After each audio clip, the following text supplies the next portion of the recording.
Yeah, hi, this is Ravi Dhanuka, representing my company Fluorescence. We are into manufacturing of organic cosmetics products, and I'm very much thankful to Mr. Shunil Goenka, who has invited me to this program, open house program, in which we have discussed about digitalization and demography.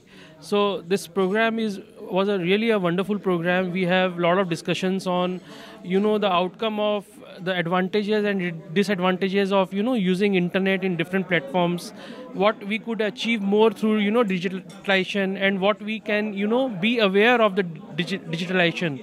So it was really a learning process for all of us. A lot of people, lot of interactive session was held, and I'm really thankful to Mr. Goenka once again, who really organized this program. Thank you. আজকের ইভেন্টটা extremely informative আর very well organised event. টপিকটা অসম্ভব আজকের দিনের জন্য প্রযোজ্য। ফলত এই ইভেন্টটার মতো আরও অনেক ইভেন্ট আমাদের হওয়া দরকার, যাতে আমরা অ্যাওয়ারনেসও আসে এবং এইটা নিয়ে আমাদের একটা আলোচনা কনস্ট্যান্টলি চলতে থাকে। It's revolutionary, and I congratulate the organizers for this event. Thank you. Blockchain can be a huge help, but again, how much of it can be controlled is that question, because if we have too much of government control on digitization, then it fails in its ultimate delivery. But minimum control is required to get rid of we can never get rid of the scams, but at least control it to some extent. Do you have a comment on blockchain? That is something very interesting. What is the exact question? Yeah, so she's talking about e-governance and digital data storage, so that we can give the last mile e-governance for the masses. So the technology part is missing there, something which protects the data and the data can be stored, which can be blockchain. So what is your comments on? See, with Aadhaar, I think most of the requirements of the government are being fulfilled, and I don't think blockchain is good for different types of applications, but e-governance means taking it to the larger masses, it will not be of much help. Like for land records, they are now starting to use blockchain. Yeah, that's okay, but that already it is digitized. Okay, but it will not make much of a difference whether you use blockchain or not. So like a better question would probably be that, will blockchain affect us in a common day or in our day-to-day lives? Do you see blockchain as a technology that can affect the common man or the demographics? Yeah, so as in the coming years, that would be a part of daily lives, but at the moment I don't see any much because the applications which are being developed by blockchain are too complex. So that is one issue there. You as a firm, do you work with blockchain as a technology or not? Yeah, we do. So we do a lot of work like artificial intelligence, machine learning, blockchain. Can you share, if you don't mind, I'm sorry I've digressed. Yeah. Can you share any use case, any technology or any use case you worked on, any specific application area where you worked on artificial intelligence as such? Yeah, so what we do, this is what we developed for our company itself. So normally what you do, suppose you are talking about a prospect, a future customer. Okay, you are talking to the customer, and you are dependent on the salesperson to make the decision.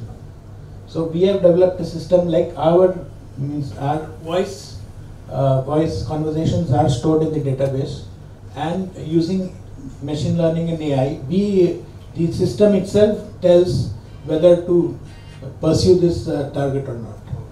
Was it a loud conversation? How fast was it? Is there too much of a back and forth? Right. I'm sure there are a lot of... yeah, we use the data models which are available and do that.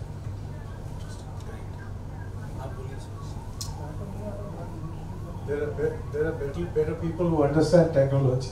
So let them talk. Thank you so much. I would like to talk about, as usual. Sorry, as I mentioned, I have an answer to that. So blockchain actually is a very interesting topic, hot topic, blockchain has got two important aspects. I am not very deep into blockchain. I have been just checking it out. Blockchain's first advantage is that it is distributed. I wonder if you know about blockchain how much. So blockchain means that there are certain records. They call it a ledger, and everything is an entry. So you don't modify anything. If you have got a transaction of 5,000 and you say that no, by mistake I made this transaction of 5,000.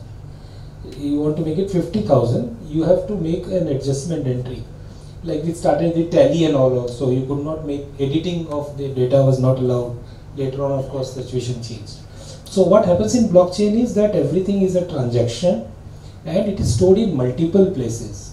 So if I have got storage of the data, suppose government has stored my data of land records is the example, and somebody pays the minister or the clerk or somebody that you please put my name in this land ownership instead of my father's, uncle's, whoever's. That is not possible because this data is being copied at multiple places.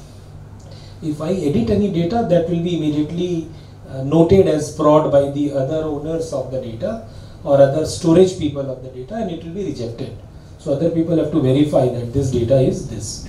So that is the distributed aspect where it definitely helps, because one, you cannot do frauds unless you have a very sophisticated arrangement with all parties. So that is important to avoid the frauds. Number one. Number two is that my data center may get burnt. So you must have noticed that there are some fraud people who had bank accounts and suddenly there was a fire in that branch and all the records got burnt.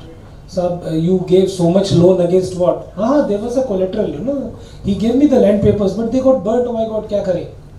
So this kind of frauds are definitely not possible under blockchain. So the distribution part is very important for blockchain. So redundancy is one aspect of this, and of course the security of the data. That if you have a data that is correct, it cannot be there cannot be any fraud on blockchain. So this is the positive aspect. It is definitely going to impact, especially on the services like land records.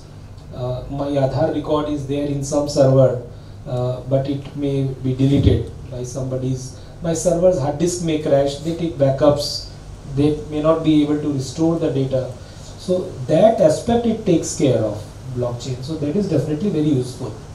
The downside of blockchain is that because it has to be copied at every place and every single transaction has to go through all these places, there is a very heavy amount of computing involved. I wonder if you heard about Bitcoin mining. So there are a lot of people who do Bitcoin mining and they put their computers on 24 hours. They install sophisticated computers. Ethereum was one of the players. So blockchain there is one application which is this digital currency. Thinking that it cannot be, there cannot be any fraud, my money is safe. But what happens? Once your account is compromised and your login to that system is taken over by somebody, or the exchange is compromised, then all your money is gone. And there is no record also because you only have one key, which is your proof. If the key is gone, it's gone. So people lose millions of dollars. So I have a question. Sorry, but no, definitely. The discussion on that. Since we're talking about like digital demographics, my question is more around just putting myself in your shoes for a change. Let's say I was a manufacturer of, just to give a context, we are a B2B business, so we have specific customers in each country we sell to, mostly municipalities, mostly large importers there. So we don't really use too much of digital marketing, but we're working on a few side projects where I would like to learn a little more on how companies are leveraging the data. So let's say I was manufacturing organic or homemade or the range of products that you do, and I would want to reach out to the target to the kind of like a micro targeting level where I want to understand who is my potential buyer. So one way is that I throw money at these platforms, and if somebody is searching out for it, I will show up as a company, as a product. I would like to understand from the house if there are people here who are leveraging the data. Like if I want to target a certain demography, I do understand that Facebook has those filters and all of that, but I'm talking beyond that. Are we really using the data that we capture as a country, as a demography? If I want to really target, let's say, dark, with no disrespect, let's say dark-skinned men for a fairness skin, cream product or something. How can I really leverage data beyond these platforms, which are becoming more expensive, like Facebook and all? What I hear from people who use the platform, it is getting more and more expensive. Is there any other way to leverage the digital demographic data which is captured somewhere? Somebody wants to answer this? Are there users, are there people who are using it somewhere or the other? How can you leverage technology? You mean to say like I am selling a... I understand the question. Yeah. What I said is somebody wants to answer this. Ending up answering everything. Yeah. So I have a view on this. Yes. So he wants to answer. Yeah, please. Please.